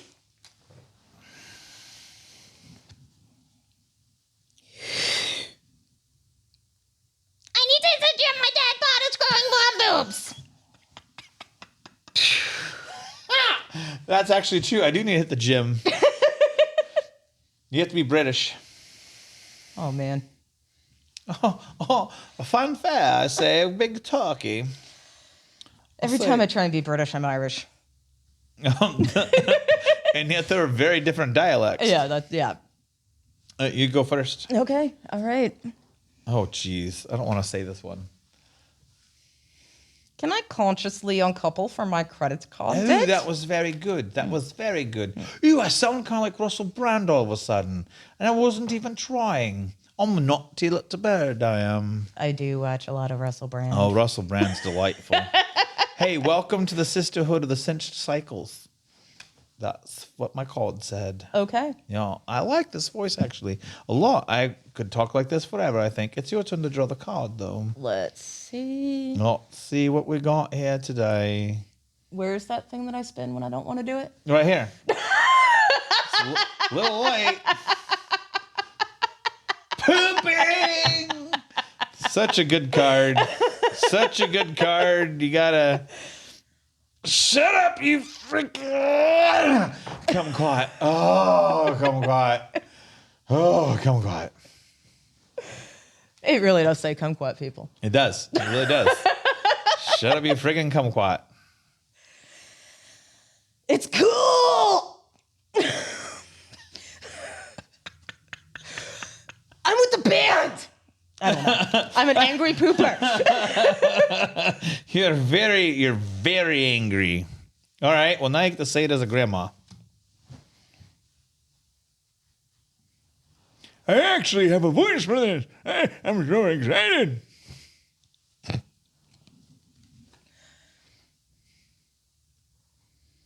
My favorite Snapchat filter is a better looking person.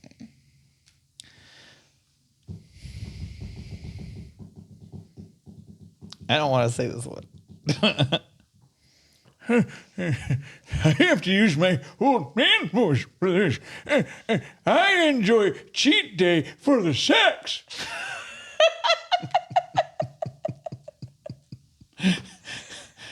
little hall pass given out there. All right.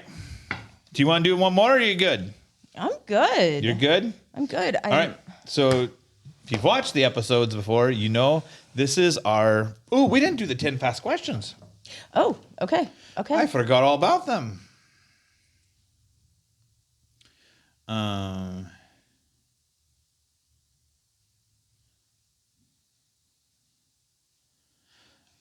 Sorry, my son's cat has to go to the vet tomorrow. And Oh, we're trying no. to coordinate. Well, he's getting his balls taken off. Oh, okay. Good for him. Yeah, he's no longer going to be a viable asset to womankind of all sorts.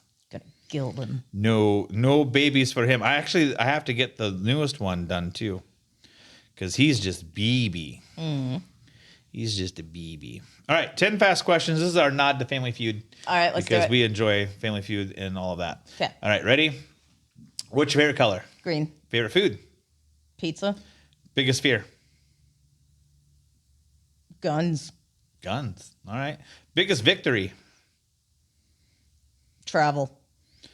First celebrity crush? New Kids on the Block. Joey. Yeah, I wouldn't call that celebrity. Favorite movie? Favorite movie? Wrist Cutters, a love story. Have you not seen it? I have never even heard of it. Oh my God. Not only does it have a great soundtrack, first off, Is it gothic? It feels gothic. No, it's about where people who kill themselves end up. Like it's kind of a purgatory, I guess we'll call it. Okay.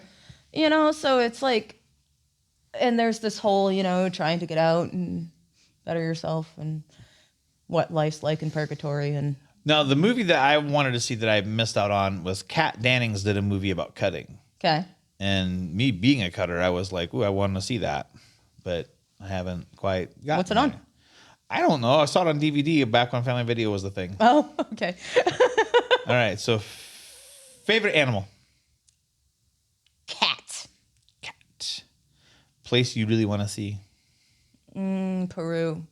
Dream vacation? Peru. Who will Wedge Stevens marry? Who? Who will I marry? Who will you marry? Yeah. How tall are you? 5'8". 5'8". All right. 5'8.25". Susan. Who's Susan? Want to marry Susan? Yeah. Ooh, I don't know about that. I have a name thing. Yeah? Like, it has to be a name that I like before I'll date you. Okay. That's weird, I know. But Yeah. I always do the thing like, does this name sound good with my name? Oh, okay. See, I did not take my husband's last name. Well, it doesn't matter at all. I Yeah. just want to know if our names sound good together. Hey, that's Wedge and Susan. Okay, what about Stephanie? No. Nope, not No. Stephanie. No. No, I'm sorry. No. I'm trying to think of names that sound good with Steve. With the, Well, it's Wedge.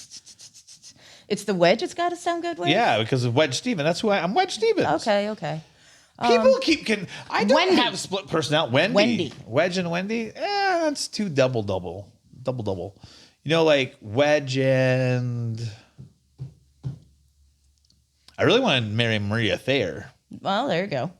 She's too good for me, but I still want... She's tiny. She's too good for a lot of people. But she's delightful. I actually, when I was working at the Mexican restaurant, I made a drink for Yeah. her called the Bloody Marie Affair. Oh. And she actually liked the tweet that I sent out to her. It was the first Aw. time. She was the first celebrity to ever like my tweet. Oh. Maria Thayer. My husband just had someone like one of his Instagrams. Oh, yeah? A celebrity. Who was that? What's his name? Joe Manchicello. Manicello. He's Sure. yeah. No, but my husband's a bodybuilder. And Oh, all right. yeah, Oh, so you're talking about the guy that's married to Yes. Sophia. Yes. Yeah.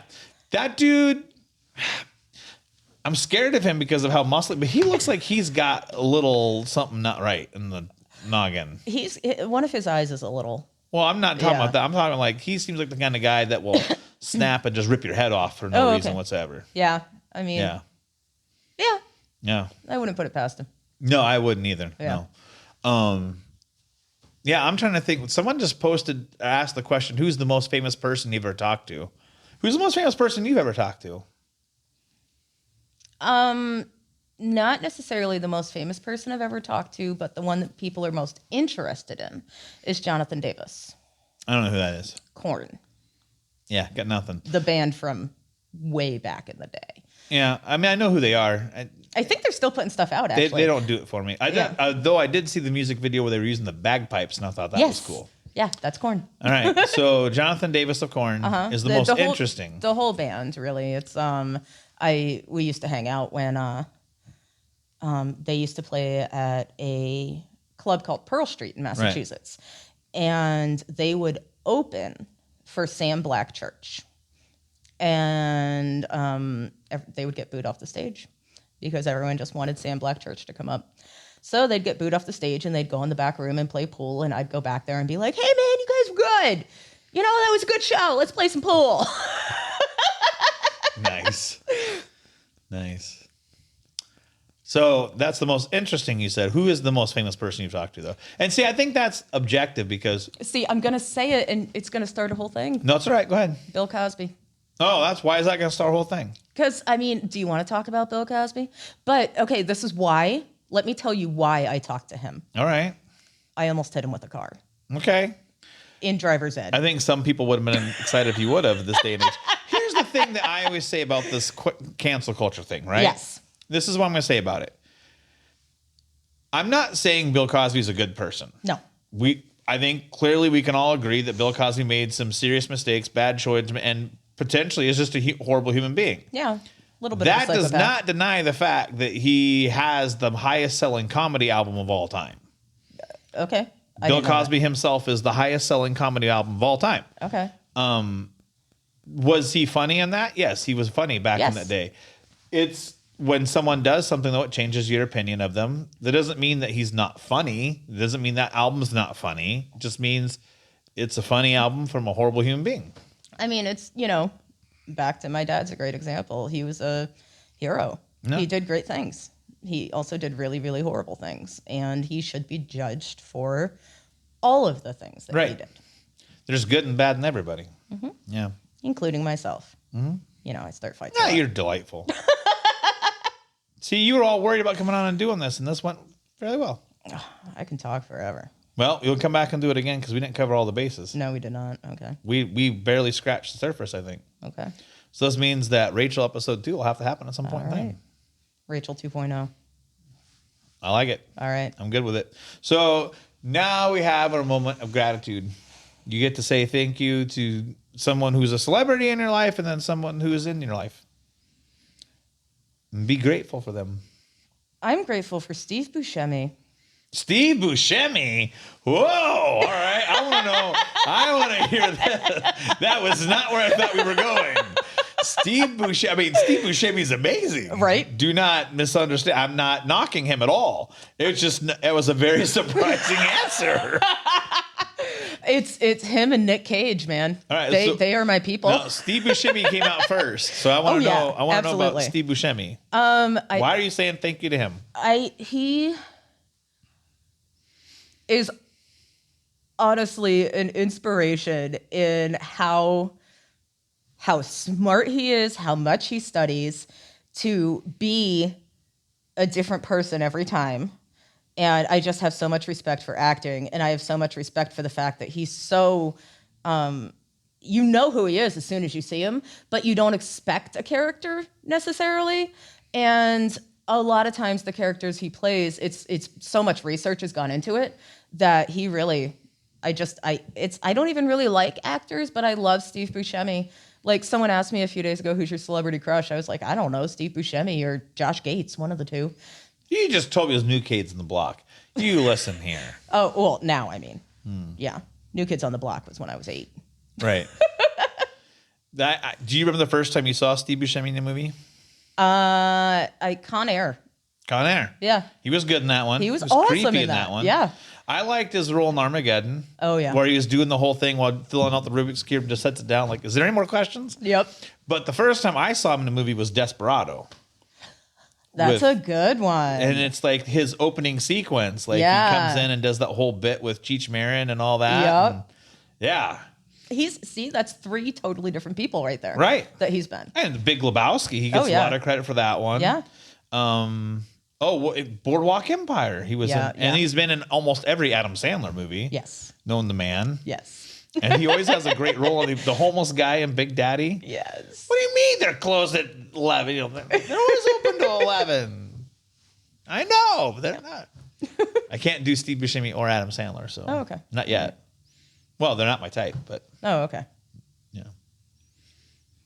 So there was a second gratitude. So to someone in my life. Yes. I am extremely thankful for, this is going to sound so generic, everyone. My mother most of all. Okay. She, I'm not saying she's perfect, but boy, howdy does she try. And she does a lot for me. I am incredibly grateful for my husband. He is so supportive. He's just wonderful and loving, and he's hot on top of it. I don't know how I got that. And he's... Hear that? You're hot. I've got a couple of really, really, really good friends, Sierra and Chris, that just are, they're my family. They are my chosen family. They are always there when I need them. They allow me to be there for them. They trust me enough to be a support system for them, and I trust them. So I'm very grateful for them. There you go. All right. Well, I have to do mine now, and I'm not really sure who to take for my celebrity one. You can take Steve Buscemi. Oh, I can't though. Yeah, I can't. I mean, it's good. That tickled me so deep. I was just like, wow. I would have to say thank you to Mr. David Evans. Okay. That's one I haven't brought up in a long time, and it's one that I haven't brought up often. But let me tell you about, I'm writing a book right now. I wrote one about my dating life called Cupid Hates Me. Okay. I'm getting ready to start another one called Dining with God, Lessons I Learned Through Serving Tables and Others. Okay. One of my absolute favorite tables was David Evans. Okay. And it started the day before when his wife came in, and I didn't know who she was, and his wife and his kids and all that. And just sitting talking with her, right? Because that's who I am. I just sit and talk with people. Yeah. And she's like, yeah, we're here. My husband's doing a film and all that. And I said, wait. The movie that's being filmed here in town, that's your husband?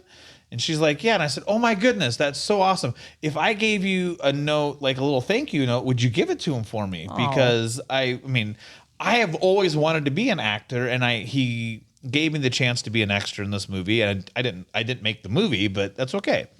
So she's like, yeah, of course I would do that for you. I said, that would be so awesome. And then she tried tipping me, and I said, no, I don't want your tip. Like, you're doing me a favor. I don't want you to tip me. It's fine. She tipped me anyway. But so the next day she comes in, she brought him with her. And so I was like, oh, hello, how are you? And it was really funny because we got off to a weird start, right? Yeah. Because she's like, he's the one that gave you the note. And you're like, oh, you're the one that gave me the note? And I was like, yeah. And he goes, that was awful ballsy of you. And I was like, no, I meant it as, and he goes, no, I'm just busting your balls. And I was like, oh, hey, what? That was tricky. But he actually is one of the nicest people I've ever met, considering that he has done all kinds of award-winning films, including The Sandlot. Yeah. He directed that movie. Yeah. And so, nicest guy, very down to earth, very humble. I love the humble people who've done well in their lives. Yes. That don't lord it over the top of you. In fact, Patriots fan, by the way. You're what? Patriots fan. Get out of here. No. We're no longer friends. I'm a Dolphins fan. But I'm not going to say that we're friends because I know that we're not. Yeah. But I can send him an email and he will respond. And to this day, That's that respect. still He resonates with me that he's like willing to respond with me. So I've always cherished that. Thank you very much. And like people are like, well, why haven't you asked him to help you in your acting career? I'm like, because I don't ever want people to think I took advantage of anyone. Yeah. Like I would never do that. That's like not... he's talking to you because he respects you and he Right, understands like- that you respect him on the same Right. level. And that's a relationship right there. I mean, I feel like I have to ask him on the podcast at some point in time if I ever get down to Florida. Yeah, but you're not asking him because you want him No, I genuinely want to hear. Yeah, you just... I mean, you think about the people that he has worked with. James Earl Jones. How amazing was that, right? And then what is it like to make a film that has touched millions upon millions of people through? I mean, that's the whole point of the show, is to try and see the world from somebody else's point of view. Yep. I want to know what that feeling is of you made something that 30 years later, people are still clamoring. I mean, "You're killing me, Smalls" is still a very recognizable phrase to this day. Yeah. So, I mean, I would love to have him on the podcast or TV show, because it's not really a podcast. It doesn't. Yeah, go I on. asked you about that. I don't know I don't know the difference between a podcast or if this is called like a video cast. It's supposed to be a podcast, but I didn't pay. I thought that it could pay my hosting fees month by month, and didn't realize I had to pay it all up front. Okay. And so after I'd sunk all my money into this and I had the money set aside for a monthly payment, they wanted it all in full. And I was like, oh, oops. So I haven't been able to afford the hosting site yet. Okay. Well. So eventually it'll become a podcast, but as of right now, it's just a TV show on YouTube. Okay. Yeah. Yeah, it's you a go. start. Yeah. Yeah. And so the person in my life who I'm grateful for is you. Aw. Because without you guys coming and sitting in the chair, I don't have a show. And so I appreciate it. I know that you were very nervous about this. And you were very apprehensive. And you were just like, you're going to challenge me and make me into sound and whatever. I'm like, no, that's not that's not my goal at all. My goal is to bring light to people's situation and try and help the world, because I don't have all the answers. And sometimes, and as I've told other people need to hear things. Like people need to know that there's life after trauma. Yes. And that you can go through child abuse and you can go through these things and come out the other side and be successful. I mean, you own your own business. I do. This is awesome. And you're helping people and you're changing people's lives. Right. Yeah. So it's awesome. Good for you. Yeah. I'm proud of you, and I'm thankful that you came on the show and did this today. Well, thank you. You're welcome. I'm glad I did it too. Yeah, we're going to have you sign the cards now, and we're going to say goodbye to everyone. So just remember that today is a brand new day. You have a great opportunity to do anything that you want. So besides, wasting your time watching us, but that's okay. I appreciate the fact that you did that. And just be kind to each other. Love y'all. We'll see you again sometime soon. All right, you get to choose your color. Ooh, that one. That one. That one. What am I signing? You're signing these. Those ones. Yep. Okay. We don't do the voice ones because there's a limited number of those. Uh-oh, that one, does it actually write in? I mean, yeah. All right. Am I signing them all? Yeah. And I'll sign a few of them at some point in time. I was going to say. I have to find a color that matches that, though. I need a new color now. Did you? Well, here, there's a whole slew of them. Turquoise. I know, using the same color over and over again gets kind of boring. Oh, my favorite color may be glitter, but my second favorite color is rainbow. Well, I have these metallic ones that have like glitter in them. Here, try that one. Ooh, that's a nice raspberry. Yeah. Did you have a fun time? I did. That's good. That's all I can ask for, is that people come on here and have a good time and enjoy themselves. And I hope I was able to give you at least a little bit of a show. You gave me a great show. This is going to be fine. Okay. I have a gold one, too, if you like gold. Yes. All right, here's the gold one. trying to see if I have any more metallics in here. I like the metallic ones a lot. Ooh, I've not used this bright orange one yet. Oh, don't be dropping your... I know, I don't want to drop that. That's important. I need that. Who needs that?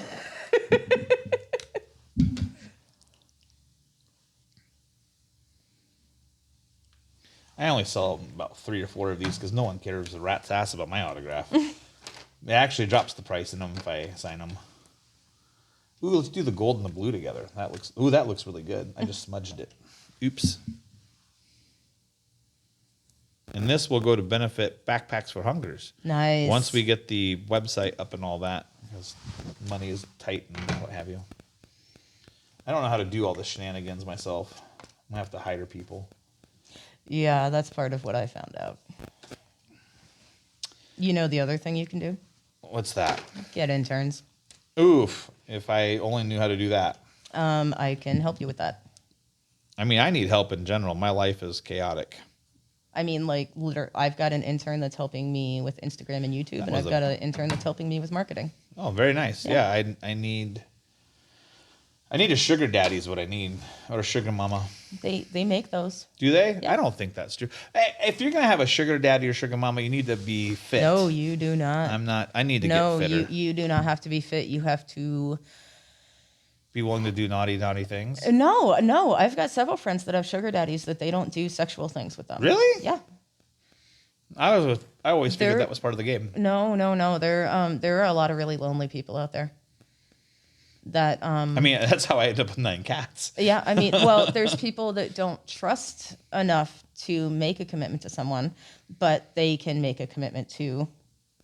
Which is why I've never understood why the American government has banned prostitution. Like, I never got that either. If you could figure out a way to tax that, I mean, Yeah. wow. Yeah. That's a multi-billion-dollar market waiting to pop. Absolutely. And I never understood why it's illegal. I mean, either. if you could just figure out how to do, there's obviously health regulations have to be involved. Yeah. And a way to tax it. I mean, they've been doing it in Nevada. They've got it down, you know? Like, I mean, just let it go. I mean, I understand there's the moral implications of like, you shouldn't be doing that, you know. And I get that. That's fine. But that doesn't mean you have to do it. Like, I don't believe that sex falls under moral ethical. The hard-hitting Pentecostal Christians would disagree with you. Well, I have a lot of things that I could say to them. Well, I do too. I used to be a foreign pastoral student. Okay. Until I realized that the Christian people don't really like me, and maybe God doesn't like me that much either. I mean, after the day I saw you have. Yeah, this was a wild day. Yeah. You're All bleeding. Right. Yeah. From my finger. Cuts themselves preparing for a podcast. I mean, I'm getting ready to film a TV show and I sliced my finger open. The only thing you didn't do was trip over a cord. So maybe on the way out. Yeah, no, let's not curse me with that.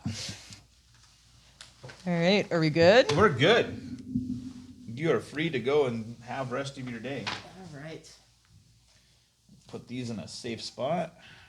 And please send me a link when it's up. I can do that. If you have, because I don't want to, stock your page. Oh, you need to get your picture for your visions of you. 1 hour, 57 minutes.